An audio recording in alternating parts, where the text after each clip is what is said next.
जैसा कि आपने पिछले पार्ट में देखा, मथुरा के आसमान में बिजली चमक रही थी।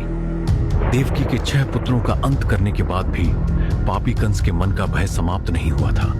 उसे पता चल चुका था कि उसका अंत करने वाला गोकुल में जन्म ले चुका है।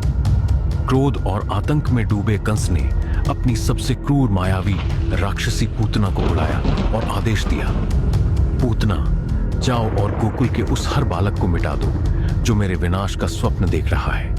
पूतना, जो मासूम शिशुओं की जान लेने के लिए विख्यात थी, उसने अपना भयानक राक्षसी रूप त्याग दिया। उसने एक बहुत ही सुंदर और ममतामयी स्त्री का रूप लिया। स्वर्ण आभूषण, आंखों में काजल और चेहरे पर प्यारी मुस्कान, पर हृदय के भीतर विष भरा था।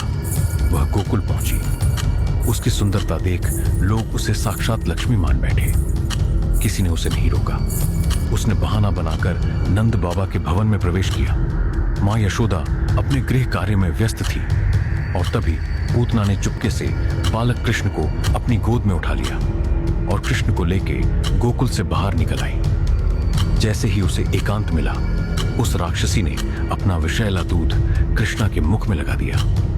उसे पूरा विश्वास था कि यह छोटा सा बालक एक क्षण में निष्प्राण हो जाएगा, लेकिन वह अभागन यह नहीं जानती थी कि वह स्वयं अपने काल को दूध पिला रही है। नन्हे कान्हा ने अपनी आंखें बंद की।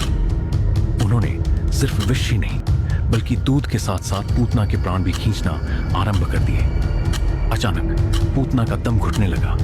उसका सुंदर चेहरा विकृत होने लगा। वह स्वयं को मुक्त करने के लिए छटपटाने लगी, पर प्रभु की शक्ति के आगे वह विवश थी। पूतना का असली और डरावना राक्षसी रूप सबके सामने आ गया।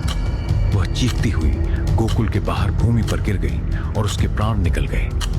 जैसे ही उसकी मृत्यु हुई, उसके शरीर से एक दिव्य ज्योति निकली और भगवान कृष्ण में विलीन हो गई। शास्त्रों में लिखा है, चूंकि उसने माता बनकर बाल कृष्णा को दूध पिलाया था, इसलिए श्री कृष्ण ने उसे उत्तम गति प्रदान की। जब यशोदा मैया, नंद बाबा और गांव वाले वहां पहुंचे तो वे चकित रह गए। वह विशाल राक्षसी मृत अवस्था में थी और उनका नन्हा कान्हा निर्भय होकर उसकी देह पर खेल कर रहा था। यह तो बस आरंभ था।